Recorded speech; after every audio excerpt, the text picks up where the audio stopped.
እንግዲህ ዛሬ የገባ ነው በአርሲ ሰማዕታት ምክንያት በማድረግ በቃ ሰማዕትነት ዋጋ የሚያስከፍል ነው። የደም ዋጋ ያስከፍላል። በሰማዕትነት ማረፍ ይሄው ሆኗል። ስለዚህ ዕቅበተ እምነት ማለት ይሄ ነው። እስከ ደም ጠብታ ነው የሚኬደው።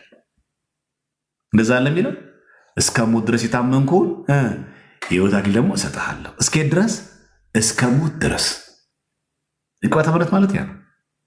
ዕቅበተ እምነት ማለት ስለ እምነታችን መመስከር፣ መስበክ፣ ስንጠይቅ መመለስ፣ ዲቤት ማድረግ ምናምን መናፍቃንን በትምህርት ማሳፈር ብቻ ማለት አይደለም። ስለ ሃይማኖት ዋጋ ከፍለ ሃይማኖትን ጠብቀ በሰማዕትነት ማረፍ ምን ይባላል? ዕቅበተ እምነት። የመጨረሻ የዕቅበተ እምነት ግቡ ሰማዕትነት። በቃ ሰማዕትነት ግቡ። መዳረሻው ምንድን ነው? ሰማዕትነት። ስለዚህ ዕቅበተ እምነት ማለት እንደዚህ ምናምን በጊፍት ምናምን ወንድማችን ጀግና ምናምን አንበሳው ነው የተባለ የተጨበጨበት ሚል የለም። ማን የተጨበጨበለት? ማነው የተጨበጨበለት? ማንም የተጨበጨበለት እኮ የለም።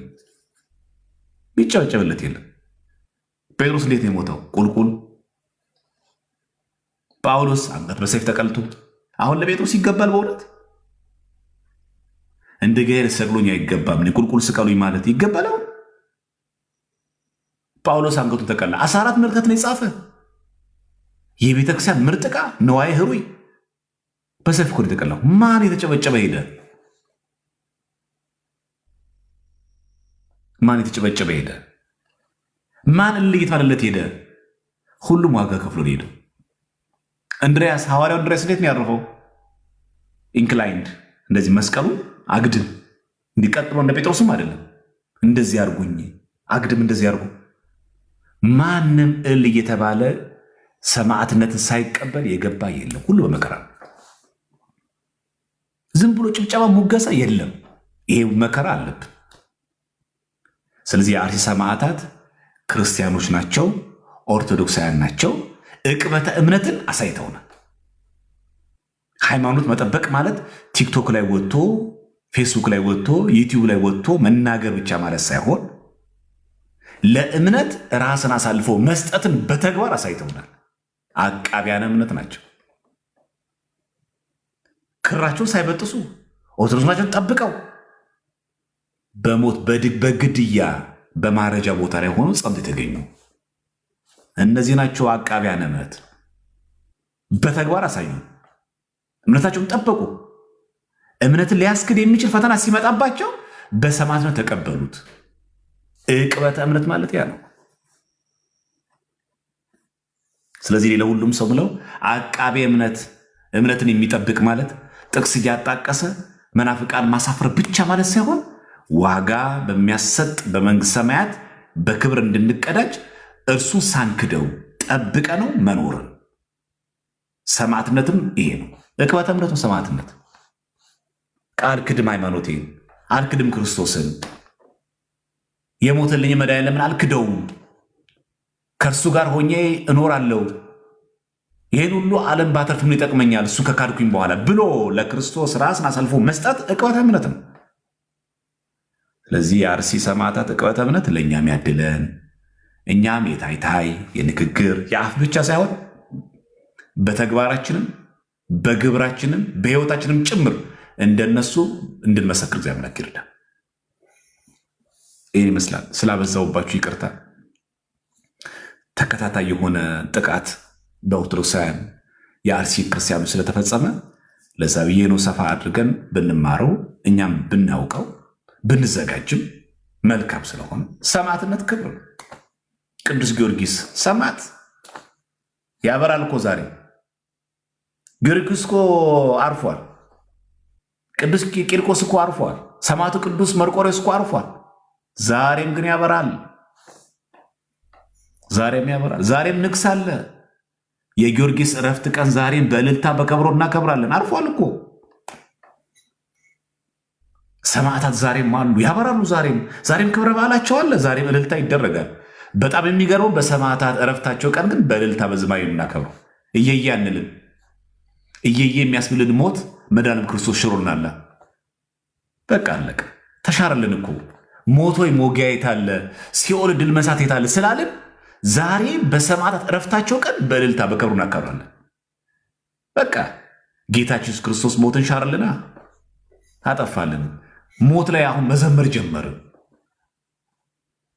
ሞት አቅሙን አጣ። ሲኦል ድል መንሳቱን አጣ፣ ተሸነፈ። ስለዚህ በእልልታ እናከብራለን።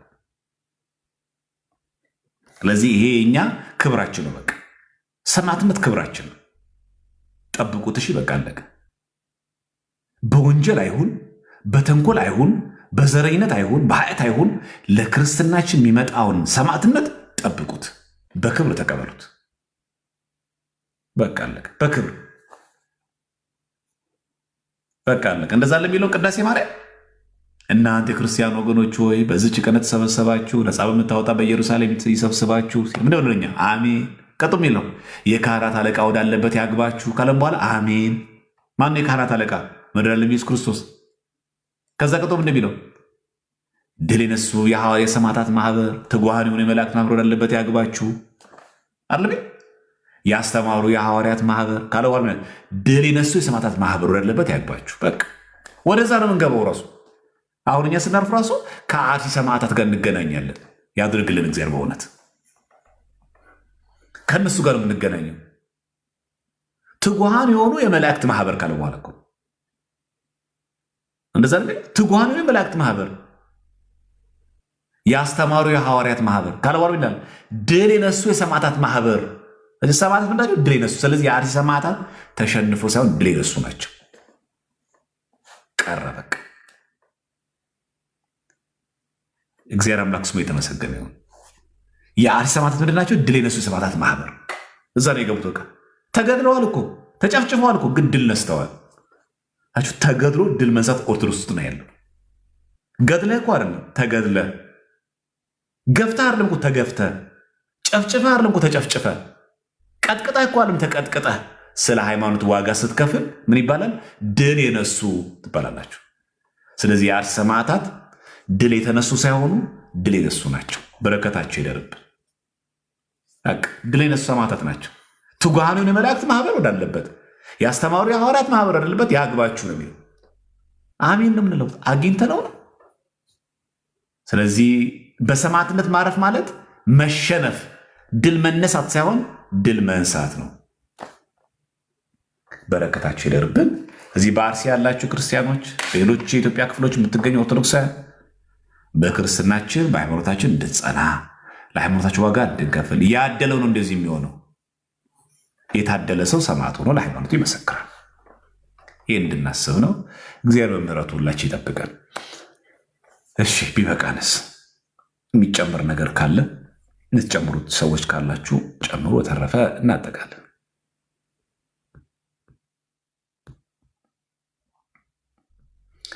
ዛሬው የጥያቄና መልስ አይደለም። ታውቃላችሁ መቼስ አይደል? ዛሬ የጥያቄና መልስ ሳይሆን እነዚህ ድል የነሱ ሰማዕታት የአርሲ ሰማዕታትን ለማክበር ስለሆነ እነሱን አክብረን በረከታቸውን እንዲያድርብን እየተማጸንን በሃይማኖታችን ደግሞ ጸንተን እንድንቆም እግዚአብሔር አምላክ ሁላችንም ይርዳል። በቃ እንትጋ፣ ለእምነታችን እንጠንክር፣ አንስነፍ። በምንችለው መጠን ለሃይማኖታችን ለማወቅ እንትጋ።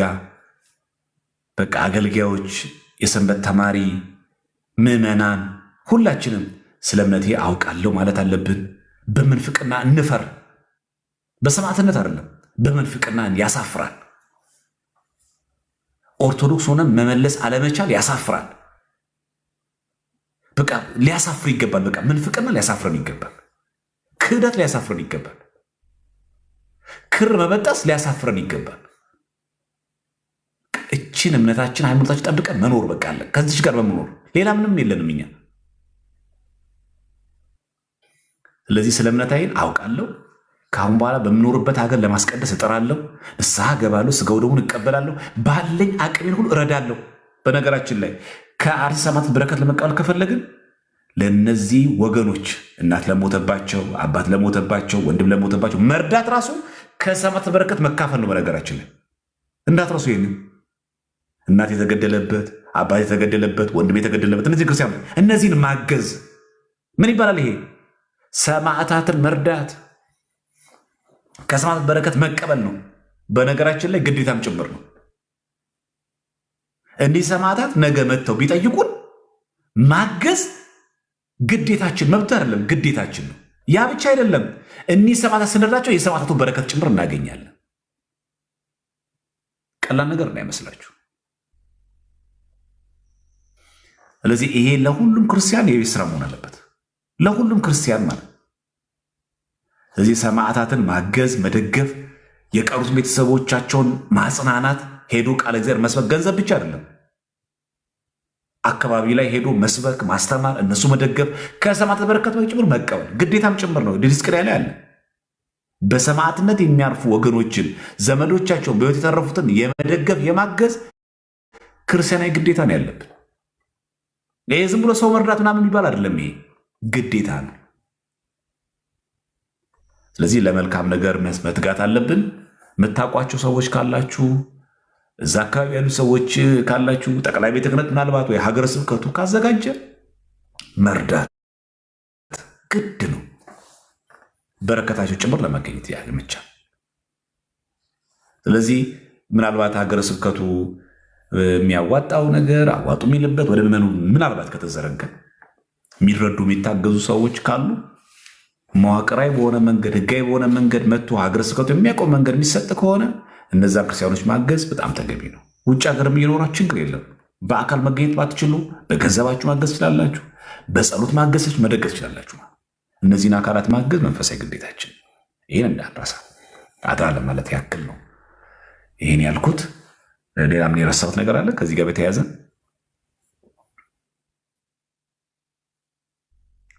ሌላ ላይ የተረሳ ነገር ካለ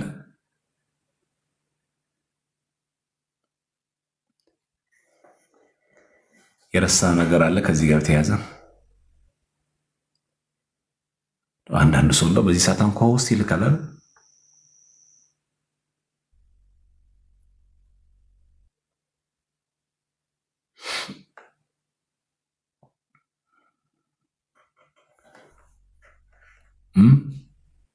የረሳው ነገር ያለ አይመስለኝም። አይ ቲንክ ምናልባት ደግሞ ሌሎች ወንድሞችም ልክ እንደ መምህራን በሚገቡበት ጊዜ ደግሞ እኔ ያጎደልኩትን ያጠመምኩትን አቃንተው በደንብ አድርገው ተጨማሪ ማብራሪያዎችን ይሰጡናል ማለት ነው።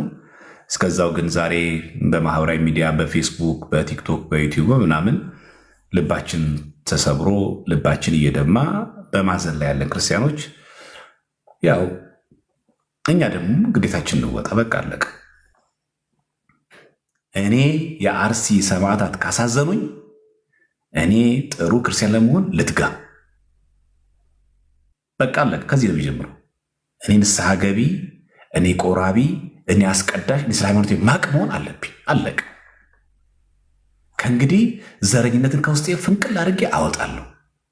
ከእንግዲህ ወንድሜን አልጠላም። ከእንግዲህ ወንድሜን አልሰድብም። ከእንግዲህ በእምነቴ እጸናለሁ። ክፋት፣ ተንኮል ከውስጤ አይኖርም። ይሄ ሰማዕትነት መግቢያ ነው። በቃ ሁላችንም እንደዚህ እንበል። ቢቻለኝ ሰውን አስታርቃለሁ እንጂ አላባላም። ቢቻለኝ ወሬ አላመላልስም። ሲሆንልኝ ማስታረቅ ተጋለሁ። ቢቻለኝ ካለኝ ነገር አሳት በኩራት ለእግዚአብሔር እሰጣለሁ፣ አላስቀርበትም። ምጽዋትን መጸውታለሁ፣ የተራበ አበላለሁ፣ የተቸገረ ሰው አግዛለሁ። እውቀት ላጣ ሰው እውቀቴን ለማካፈል ዝግጁ ነኝ። በምችለው መጠን ለመርዳት ዝግጁ ነኝ። እንዲህ ማለት ከቻልን ይህ ሰማዕትነት መግቢያ ነው። የአርሲ ሰማዕታትን የሚያስብ ክርስቲያን ከዚህ ነው የሚጀምረው። ከዚህ ጀምሩ። እንግዲያውስ ምናዝንላቸው ከሆነ ከልብ የምናስብ ከሆነ መጀመር ያለብን ከዚህ። እኔ የሚጀምረው ከዚህ ነው። ደስ እንዳይ ነበር ማስቀድሰው። አሁን ልቁ። በዚህ አጋጣሚ ቲክቶክ ላይቭ ላይ ያላችሁ ቤተክርስቲያን የማትከታተሉ ብዙም ለሰንበት ቤትም ለአገልግሎትም ባዳ የሆናችሁ ሰዎች አላችሁ። ደንታ ቢስ የሆናችሁ ሰዎች አላችሁ። ምናልባትም መፈመስ ብቻ የምትፈልጉ ሰዎች ግን ዝም ብላ አንገታችሁ ላይ ቅር ለስሙ የሆነ ሰንበት ቤትም የላችሁም፣ ስብከትም ምናምን ነገር ትምህርት መዝሙር ምናምን ነገር የምትለቁት ነገር የለም። እናንተ ብቻ በሆነ አጋጣሚ በሆነ መንገድ ለመፈመስ ብቻ የምትፈልጉ ሰዎች አላችሁ። ለእናንተ ትልቁ መልእክቴ ይሄ የምትመኩበት መልክ፣ ይሄ የምትመልኩበት ዝና፣ ይሄ የምትመኩበት ማናቸውም ነገር ነገ ታጠዋለህ።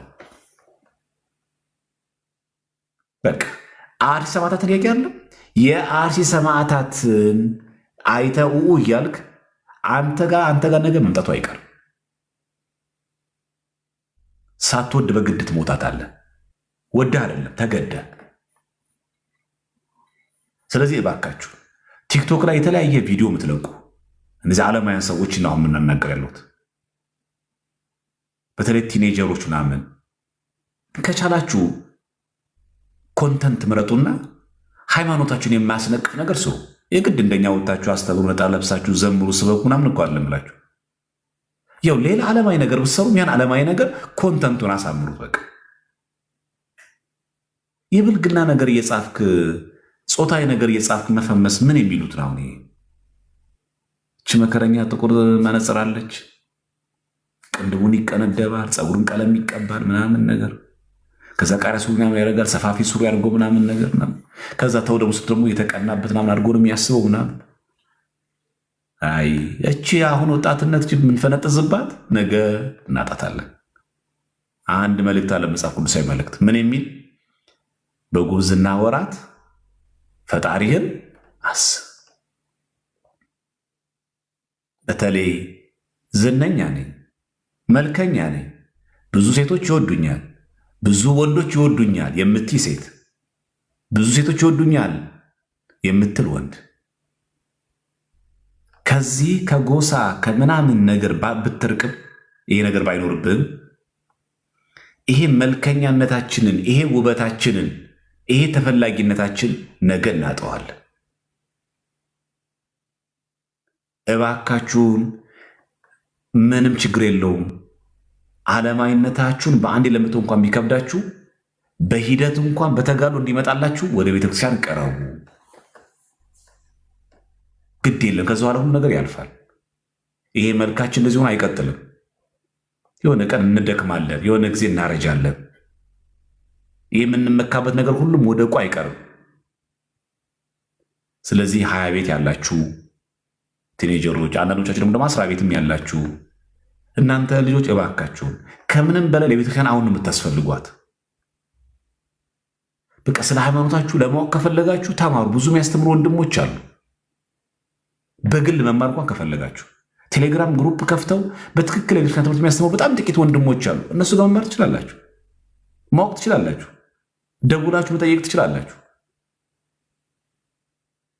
እንጂ ያንተ የሬጌ ሙዚቃ መጨፈር፣ ያንተ በጥቁር መነጽር መታየት፣ ያንተ አራዳ መሆን፣ ያንተ ናይት ክለብ መግባት ምናምን እንደዛ አለ። እኛ እየተቃወምናችሁ አለምሽ። ስለ እምነታችሁ ግን እወቁ። ግድ የለም አሁን አንተ እንዲያልኩ ምናምን ክብደት ምናምን ነገር ይሄን ፈረጠምከው ችግር የለውም። ፈረጠመ ይሄስ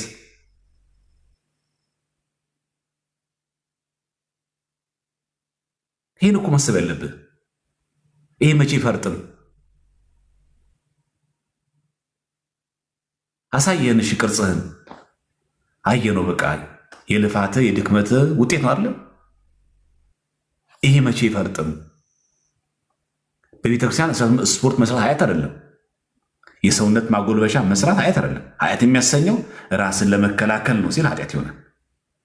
ሰዎችን ለማሰናከል ሲሆን ኃጢአት ይሆናል እንጂ ስፖርት መስራት ኃጢአት አይደለም። ግን ራስን ለመከላከል ስትል የምትከላከለው ራስን አይደለም፣ የሚጠብቅ እግዚአብሔር። ለጤና ስፖርት ይሰራል። ቤተክርስቲያን አይወገዝም፣ አይከለከልም። የቅዳሴ ሰዓታችን የጸሎት ሰዓታችን እስካልተጋፋ ድረስ። ዳሩ ግን ሰውነታችንና አካላችን እየፈረጠመ አይምሯችን መቼ ይፈርጥም? ከሺ በቃ ቅርጽ አማረ፣ ሴቶች አዩ፣ ደስ የሚል መልክ አለ፣ መልካም። ይሄኛውስ ለልባችን ለራሳችን ጊዜ መቼ ነው የምንሰጠው? መቼ መገብ? ይሄ ለሰውነት የደከምክለትን ድክም ያክል ለዚህስ እንደዛው ሴቶቻችን ልክ እንደዛው ቤተክርስቲያን ምንም የማታውቁ በቃ የማትከታተሉ መጠጥ ምናምን ከወንዶች ጋር ብዙ ጊዜ ማሳለፍ፣ ናይት ክለብ መግባት ምናምን፣ ሺሻ ምናምን አንቺ በአንቺ ቤት አራዳ ለመሆን ፈልገሽ ነው። ይሄ እድሜ እኮ ነገ እኮ ያልቃል። እንደዚህ ቆንጆ እንደሆንሽ እኮ ውብ እንደሆንሽ እኮ አይቀጥልም። ነገ እኮ ይረግፋል። ነገ እኮ ማዲያት ይወጣል። ነገ እኮ ይሸበሸባል። እነዛ ሁሉ ሲከተሉሽ እንፈልግሻለን ሲሉሽ የነበሩ ወንዶች እኮ ይርቃሉ። ውሸት ነው? ውሸት ነው? ዛሬ መስሎሻል? ይሄ ሁሉ ሰዎች የሚከተሉሽ የሚያደንቁሽ ምናምን ነገር ውበትሽ መስሎሻል። ግን ደግሞ ከዚህም የበለጠ ብዙ ነገር አለ።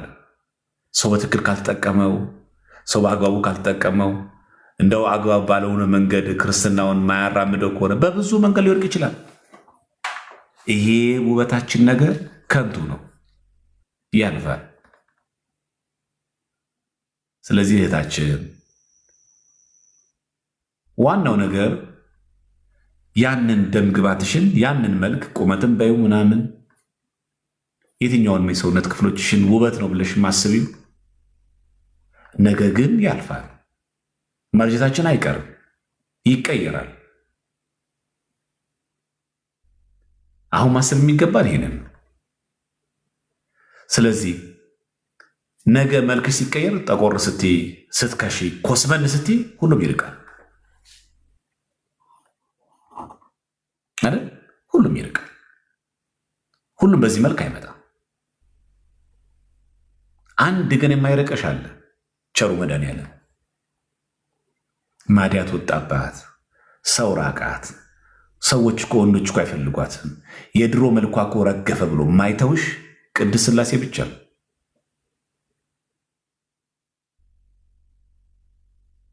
ታዲያ እሱ መያዝ አይሻልም?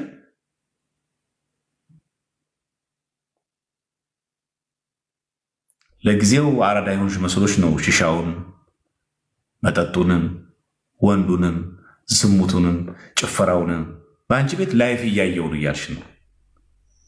ግን ብዙ ነገር አብሮ እየታጣ ነው ያለው። የማይተውን ቸር መድኃኒዓለም ብቻ ነው። አላያችሁም?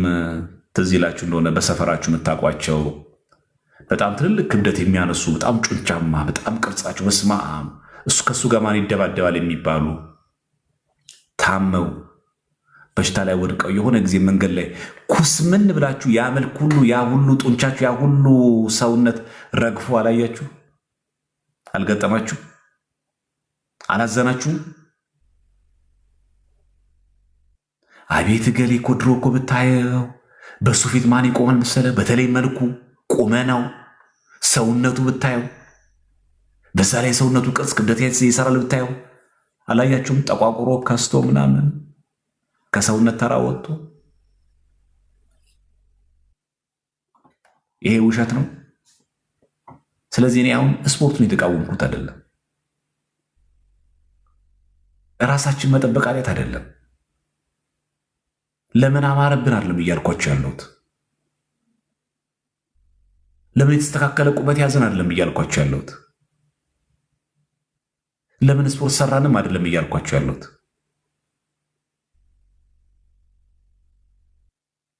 ከዚህ ይልቅ ለሰውነታችን እንደምንጨነቀው ሁሉ ልክ ለውበትሽ ቅባት አለቀብኝ፣ ሽቶ አለቀብኝ ብለሽ እንደምትጨነቂው፣ ለፀጉርሽ እንደምትጨነቂው፣ ለዓይንሽ እንደምትጨነቂው፣ ለሰውነትሽ ክፍሎች ለእያንዳንዷ ተጨንቀሽ እንደምትገዢ ሁሉ ለነፍስሽ ስለማትጨነቂው አንቺ ወንዶች አይን ውስጥ ለመግባት ብለሽ ነው ይህን ሁሉ የተጨነቅሽው። ይህ ሁሉ ብር የምታወጪው ወንዶችን ለመሳብ ነው። ወንዶች አይን ለመግባት ነው። መቼውን እግዚአብሔርን በፍቅር የምትማረኪው? ንጽህናዋ፣ የዋህነቷ፣ ገርነቷ ብሎ መቼውን እግዚአብሔር አምላክ አንቺ የሚመለከተው? ለሰው ለመታየትና ሰው አይን ውስጥ ለመግባት ይህን አክል ከተጋ እግዚአብሔር እንዲያይንስ ምን አክል ተግተናል? ስለዚህ በአርሲ ሰማዕታት የምታዝኑ እንደዚህ ለተፈጠሩ ነገር ልባቸው የተሰበረው ክርስቲያኖች ይህንን ሁሉ ዙሪያ ገብ እንየው። እያገለገልንም አለን ብለን የምናስብ ሰዎች ራሳችንን እንየው። በቅድስና በንጽህና እንመላለስ። ተኝተን አንቀላፍተን ያለ ሰዎች እንንቃ፣ ንቁ። ይሄ ማንቂያ ደውል ነው። ነገ ኦፊሻል ሊታወጅ ይችላል። እንደ መንግስት ልትገድል፣ ልትታደር፣ ልትታረድ ትችላለህ። ራስን በቃ ሬዲ አድርግ፣ ተዘጋጅ። ሰማዕትነት ይመጣል ነገ። ግን ደግሞ በዓለም ያለን ሰዎች ደግሞ ቤተክርስቲያን ብዙ ማንከታተል ለስም ብቻ ከእናት ከአባት ስለወረሰ ኦርቶዶክሶች የሆኑ ሰዎች አንተ የሚከፋው ይሄ የመልክ ነገ መርገፉ አይደለም ያሳስበው። እግዚአብሔር ይጠብቅህ፣ እግዚአብሔር ይጠብቅሽ እንጂ በዚህ መሃል ላይ መናፍቃን ያገኙሽ ቀን አይምሩም። እንዲኮ የምትጠጣው፣ እንዲኮ የምትቀሚው፣ እንዲኮ ሽሻ የምታጨሽው፣ እንዲኮ ሲጋራ የምትስቢው እኮ ኦርቶዶክስ ስለሆንሽ ነው። ጌታን ብትቀበይ እኮ ነጻ ትሆኛለሽ ይሉሻል። በአንቺ የክርስትና ድክመት ኦርቶዶክስን ታሰድቢያለሽ፣ ከዛ አንቺ መናፍቅ ትሆኛለሽ። ግልጽ ነው ይሄ። ከዛ በኋላ እኔ ማንም ሰው መክሮኛ አያውቅም፣ እንደዚህ ማንም ሰው እንደዚህ ብሎኛ አያውቅም። ለምን እንደዚህ አትሆኝ ሲባል ኧረ ማንም እንደዚህ ብሎኛ አያውቅም፣ ማንም እንደዚህ መክሮኛ አያውቅም። ዩዝለስ። ልክ አሁን ቃሚ፣ አጭሺ፣ ጨፍሪ፣ ናይት ክለብ ውጪ እንደምንል ማለት። ስለዚህ ይህንን ሁሉ ከግምት ውስጥ አስገብተን ክርስትና ህይወታችንን በአግባቡ እንምራው። በተለይ በክርስትና ውስጥ ምንም ውስጥ የሌላችሁ እህቶች፣ ምንም ውስጥ የሌላችሁ ወንድሞች፣ በኤኒሚስ ለመፈመስ ብቻ የምትፈልጉ ሰዎች አላችሁ። ማትቧጥጡት ነገር የለም። ለመታወቅ ፎሎወራችሁ እንዲበዛ ማትቧጥጡት ነገር የለም። ስቃያችሁ ብዛቱ እንደ ዘፋኝም ያደርጋችኋል። እስክሳም ትወርዳላችሁ። ምንም ማያደርጋችሁ ነገር አለ። አንዳንድ ጊዜ ራቆት መሄድም ያፈልጋል። እናንተ ብቻ ፈልጉ መፈመስ ነው። እንዴት ብሎ ተንጠልጥሎ ማግኘት ነው። ፎሎወሩ መጥቶ ከዛስ ምን ሊገኝ በዛ ፎሎወሩ 1 ሚሊዮን ተከታይ ያገኘ ምን በእግዚአብሔር ዘንድ ነው ቅዱስ እንኳን 1 ሚሊዮን ያለውማ ቅዱስ ነው ገነት ይገባዋል ነው የሚለው።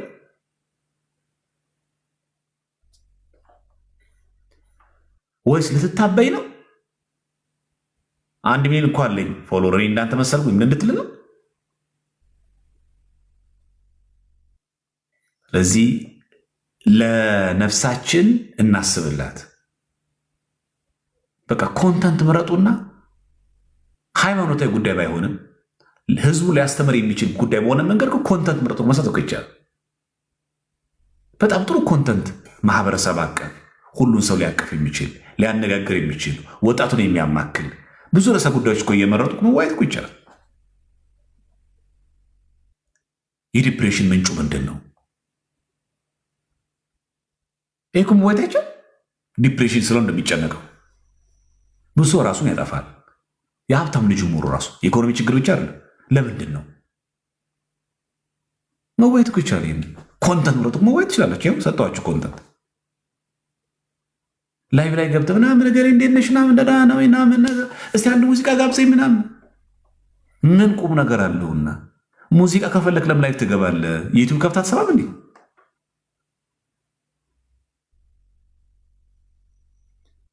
መከራህን አትየው፣ ግድ የለም። ስለዚህ ዋናው ጉዳያችን ደወተ በማይረባ ነገር ውስጥ ከምንገባ የሚመጥነን ደግሞ አንገታችንን መዛይ ደግሞ ክረሳለን። የአንዳንዱማ ደግሞ ላይቭ ላይ የሚሰዳደቡ ስድብ ደግሞ አይጣል ነው። በስመ አብ ወልድ። በጣም ይገርማል እውነት። እዚህ ይሳሳቃሉ፣ እዚሁ ይሰረድባሉ። ስድቡ ከእነሱም ያልፋል። እናትና አባት ሚስት ልጅ ላይ ሄደ ይቧቀሳሉ። ከዛ ልጅ ጋር ደግሞ ይታረቃሉ። ጉደኛ ነን እኛ በእውነት። ስለዚህ በተለያየ ዓለም የምትኖሩ ወጣቶች የሆናችሁ በተለይ 20 ቤት ያላችሁ ብዙዎቻችሁ ወጣቶች እባካችሁን የምትሰሩት ማንኛውም ነገር ክርስትናችሁን የሚያስነቅፍ አይሆን። አንገታችሁ ላይ ክር አለ፣ ይብዛም ይነስም። ስለ ኦርቶዶክስ እውቀት በጥልቀት እውቀት ይኖራችሁም አይኖራችሁም፣ ግን ኦርቶዶክስ ናችሁ። እባካችሁን የማይገባ ኮንተንት የማይገባ ነገር እየሰራችሁ ሰድባችሁ ለሰዳቢ ኦርቶዶክስ እምነታችሁን አትስጡ። ሁለተኛ ኮንተንታችሁን ዓለማዊ ሊሆን ይችላል፣ ክርስትናችሁን ግን የማይጋፋ ሆኖ ስለ ሃይማኖታችሁ ግን እወቁ። አያሳፍርም። ሚስጥረ ሥላሴ እያወቁ እኮ ጥሩ ጋዜጠኛ መሆን እኮ ይቻላል። ነገረ ክርስቶስን እኮ በደንብ አግቶ እያመሰጠሩ ከያኒ መሆን እኮ ይቻላል። ገጣሚ መሆን እኮ ይቻላል። ማን ይከለክለናል?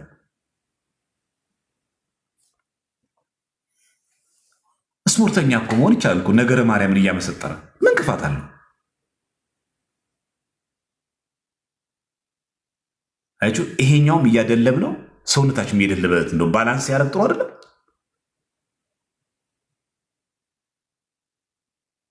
አይምሮም እንደዛ ነው። ነገራችን ላይ ልክ ስፖርት መስራት የጀመረ ሰው ሲያቆም ሰውነት ወደ ነበረበት ይመለሳል። ስተወው ይተውሃል። እውቀትም እንደዛው ነው። ስተወው ይተውሃል። እንደዛ እንዳይተወን ደጋግሞ ከንባብ ጋር ከእውቀት ጋር ከንስሐ አባት ጋር ከቤተክርስቲያን ጋር ግንኙነት እያጠናከር ነው መሄድ። ይሄ እንደ ድል እንጠቀሙ። ቤተክርስቲያናችን አትወግዝም። ሞዴሊስት እኮ መሆን ትችላለህ። መልክ የሰጠ እግዚአብሔር ነው። ቁመት ብትል ቁመት የሰጠ እግዚአብሔር ነው። ማን የሰጠው? አንተን ያመጣ አይደለም። ማን ያመጣው? አንተ እኮ ነው የመጣው። ይሄ ደግሞ ሁላችሁ ታውቁታላችሁ። መቼማ ለዚህ መቼስ አዲስ ነገር ልማወራላችሁ ያለው የፈለገ ብንፈምስ የፈለገ ብንታወቅ አቤት ቁመቱ እንባል፣ ሸንቃጣ ብንሆን አይነገብ ብንሆን የሰጠን ማን ነው?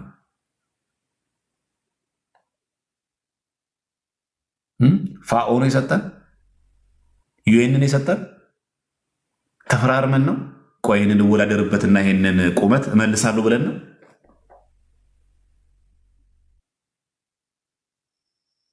ማን የሰጠን? እግዚአብሔር ነው የሰጠን። ታዲያ ምን ችግር አለው? ስርዓተ ቤተክርስቲያን እኮ የሚያውቅ ኦርቶዶክስ ሳይሆን እኮ ሞዴሊስት መሆን እኮ ትችላለህ። ስርዓት ያለው እኮ ሞዴሊስት መሆን አይቻልም። የሚጋጭ አታስመስሉት። የሚጋጨው ዝሙት ነው። የሚጋጨው ዳንኪራ ነው። የሚጋጨው መዳራት ነው። እግዚአብሔር የሚጠላው ይሄንን ነው። ይህን አብረህ የምታረግ ከሆነ ይጋጫል። በአግባቡ ስፖርትን እየሰራ በአግባቡን የቤተክርስቲያን ልጅ መሆን ትችላለህ። እና እባካችሁን አንዳንድ ጊዜ ብዙዎቹ ወጣት አሁን በጣም እንጨነቀው ለውጫዊ ነገራችን በጣም እንደ እውነት እንነጋገርና ልናገርና ልጨርስ። ስንቶቻችን ነን ከቤት ስንወጣ ለልብሳችን የምንጨነቀው? ስፔሻሊ እህቶቻችን። ወንዱም በእርግጥ አሁን ብሷል። ስንቱ የሚጨነቀው በጣም ሰው ሲያየን ከራስ ፀጉራችን እስከ እግር ጥፍራችን ስለሚያየን ከቤት ስንወጣ ለሆነ ጉዳይ የምንለብሰው ልብስ መስታወት እንዴት አይተን እንደምንወጣ።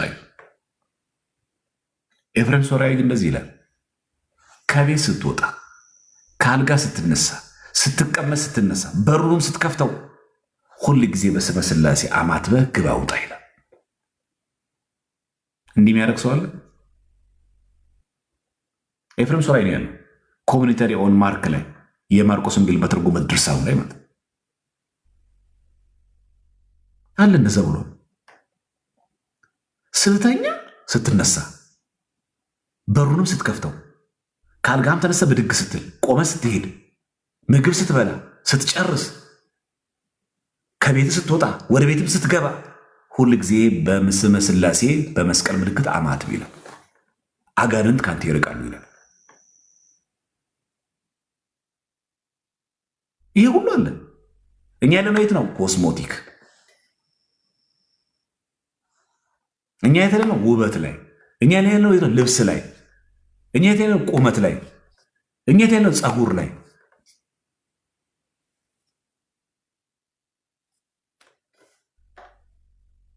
አስባችሁታል? በስመ ሥላሴ አማትበ በርህን ከፍተ፣ በስመ ሥላሴ አማትበ ተኝተ፣ በስመ ሥላሴ አማትበ ተነስተ ወደ ውጭ ወጥተ፣ በሰላም ስራ ገብተ፣ በሰላም ወደ ቤት ስትገባ አማትበ ስታማትብ እኮ አጋንንት ርቀውልህ መንገድ ሁሉ ተቃንቶልህ አይገርምም? በነፃ ማንም ይጠቀሙኝ በነፃ። አንድ ነገር የከበረ ነው የሚባለው ብር ስንከፍልበት ነው። በነፃ እኮ ነው። ለእኛ እኮ ነው የተባለው። እንደዚህ ማማተብ ይከብዳል። ሰዓት ይወስዳል። በርን ስትከፍት እንደዚህ ለማለት ሰዓት ይወስዳል። ምግብ ስትበላ እንደዚህ በስመ አብ ለማለት ሰዓት ይወስዳል። ከእንቅልፍ ስነሳ እንደዚህ ለማማተብ ሰዓት ይወስዳል።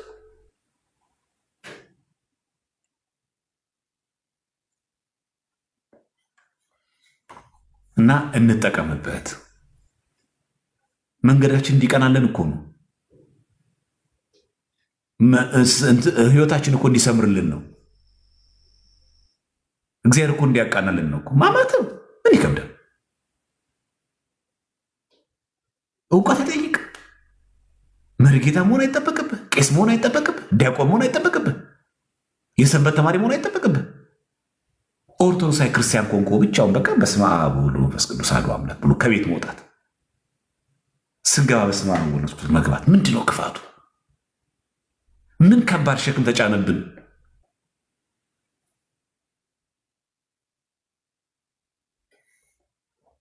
ይሄ ለሁላችን የቤት ስራ ነው። ኤፍሬም ሶርያዊ የተናገረው የአራተኛው ትኩረት ዘመን ሊቅ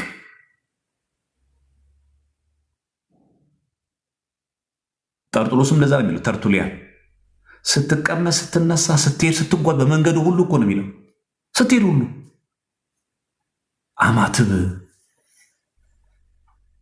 ስለዚህ ማማተብን በልቦናችን ያሳድርብን እግዚአብሔር አምላክ። ሁላችንም ማማተብ ትልቅ ጸጋ አለው። እሺ ክርስቲያኖች፣ አጋንንት ያርቃል፣ መንገድ ያቀናል፣ ከክፉ ነገር ይጠብቃችኋል፣ እግዚአብሔር ከፊት ለፊት ይቀድማል። እንደዛ ቢሉ መጽሐፍ ቅዱስ መንገድህን ለእግዚአብሔር አደራ ስጣለ የሚለው አደራ መስጠት እኮ ምን ከባድ ነገር አለው? አሁን ይሄ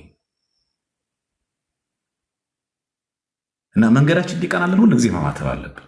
ከበረከቱ እንካፈል ማድረግ አለብን።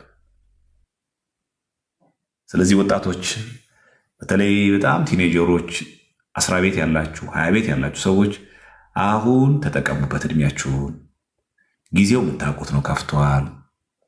አሁን ማንም ሰው መጠቀሚያ ነው የሚያደርጋችሁ። እነዛ ሁሉ ወንድ ሴቶች ሲከተሉ አይተ ሴቶች ይወዱኛል ብላ አትድከም። ምናልባት ከእውነት ከልብ ለትዳር ብትፈልግ ምናልባት 1-2 ቢኖሩ ነው። አብዛኞቹ ለዝሙት የሚፈልጉ ሴቶችም ልክ እንደዛው። ዛሬ አንቺን ደምግባት ተከትሎ አንቺ ስር እየተረመጠመጠ ያለ ወንድ ሁሉ ለትዳር የሚፈልግሽ ሆኖ አይደለም። አብዛኛው ለዝሙት ነው። እወቁበት። አንቺ ደግሞ ባለቤትነቱ የአንቺ ሰውነት የአንተ ሰውን ባለቤት ደግሞ ለእግዚአብሔር ነው። ታውቃላችሁ አይደለም? ካርታና ፕላኑ ይህን ታውቃላችሁ። ካርታው አንድ ሰው መኪና ሲገዛ ምናምን ሊብሬ፣ ይህ መኪና የማን ነው?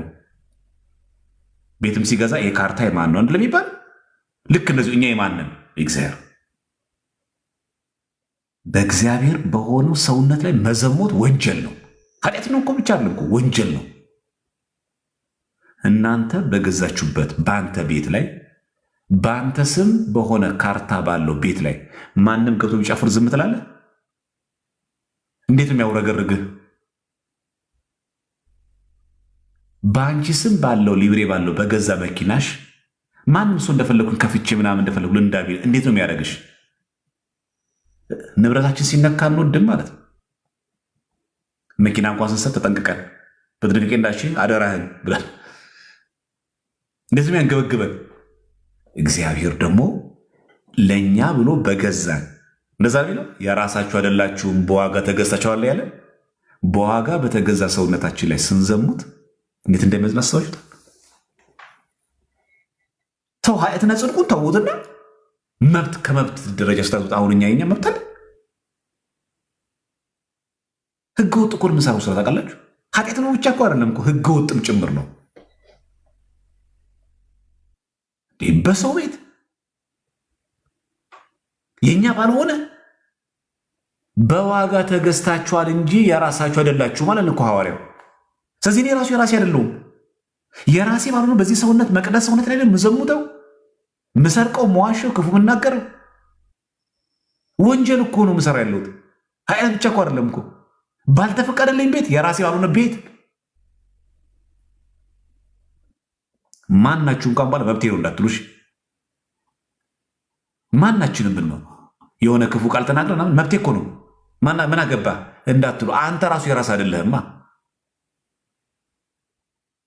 አንቺ ራሱ የራስሽ አይደለሽማ።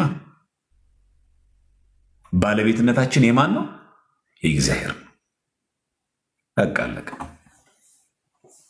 ስለዚህ እኛውን እየሰራን ያለው ወንጀል ኃጢአት ምንድን ነው? የራሳችን ባልሆነ ቤት ሳይታችሁ በዋጋ በተገዛ ቤት ክርስቲያን ተብለን በክርስቶስ ካርታው በሱ ላይ ሆኖ እኛ ግን ሙልጭ አድርገን እንከደዋለን። አቤት እግዚአብሔር ትዕግስቱ ግን በስመ አብ እንደኛ የቻለው አለ። ግን እንደው ዝም ብሎ ቢመለከተን ራሱ በገዛ ቤቴ ላይ እንዲህ ስትሆን እንደው ትንሽ እንኳን አታከብረኝ ነው እኮ ይላል። ማነው 4 ኪሎ ገብቶ እንደዚህ ሆነ? ታውቀዋለህ? 4 ኪሎ ላይ ቤተ መንግስት ብትገባ የሚሆነውን ታውቀዋለህ። ከዚህ ይልቅ የሰማዩ ንጉሥ አይበልጥም?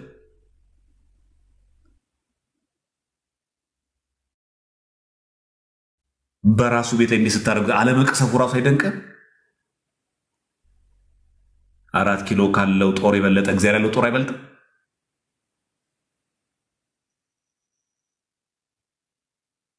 ቤት የተደፈረ ብሎ ምን ሊያደርግ እንደሚችል ታውቃለህ? እግዚአብሔርስ ምን ይበል? ቅዱሳን መላእክትን ቢያሰማራ የት እንገባ ነበር? ቤቴንማ እንደዚህ አላስደፍርም ብሎ ቢቀስፈን ምን እናመጣለን?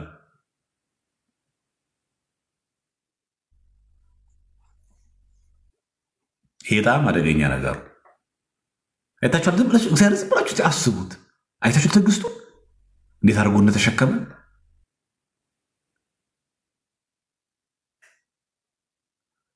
አይታችኋል? ምድራዊ መንግስት እንኳን ያለ አግባብ ቦታው ሲነካ ቤቱ ሲነካ ቤተ መንግስት እንዴት እንደሚሆን የሰማዩ ንጉሥ ክርስቶስስ ቤቱን እንደፈለገ ስናቆሽሽበት ዝም ሲል መላእክት የማይተዙት መስሎ ነው?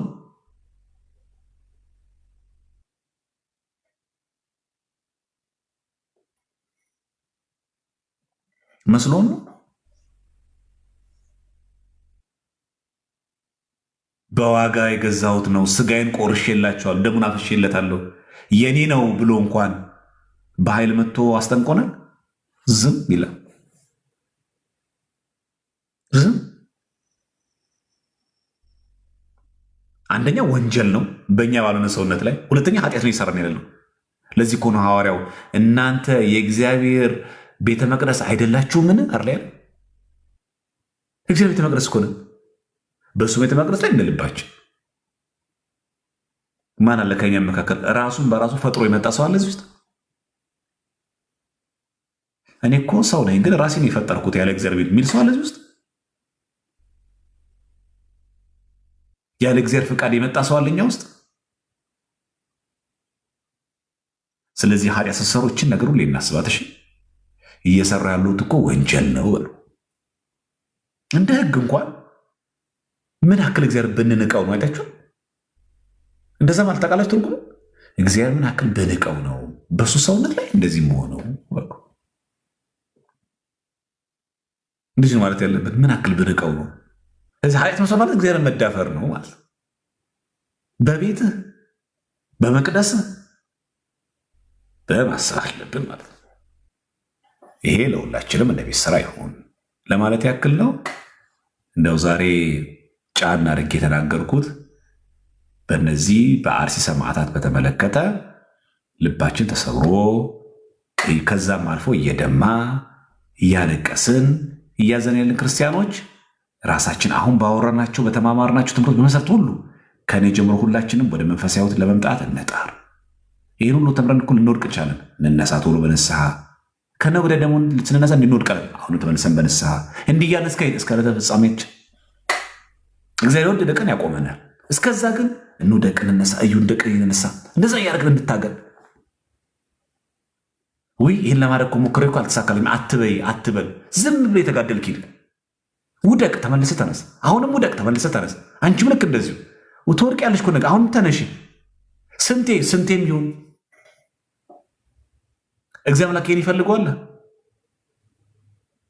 በቃ እንደዚህ አታመካኝ። ብዙዎቻችን እንደዛ የምናመካኝ ዘፈን ለመተው ሞክሬ በቃ እኔ እንደዚህ ማስተርቤሽን ማድረግ ለመተው ሞክሬ አቃተኝ ምናምን ነገር። ውደቅ፣ ተመልሰ ተነስ። አሁን እኮ ከአቅም ላይ ሆነ ወደቅ፣ አሁንም ተነስ። እስከ መቼ? እስከ ዕለተ ሞት ድረስ ሂድ፣ ዝም ብለህ ቀጥል። እግዚአብሔር አምላክ የሆነ ጊዜ ድካምን አይቶ ያቆምልሃል።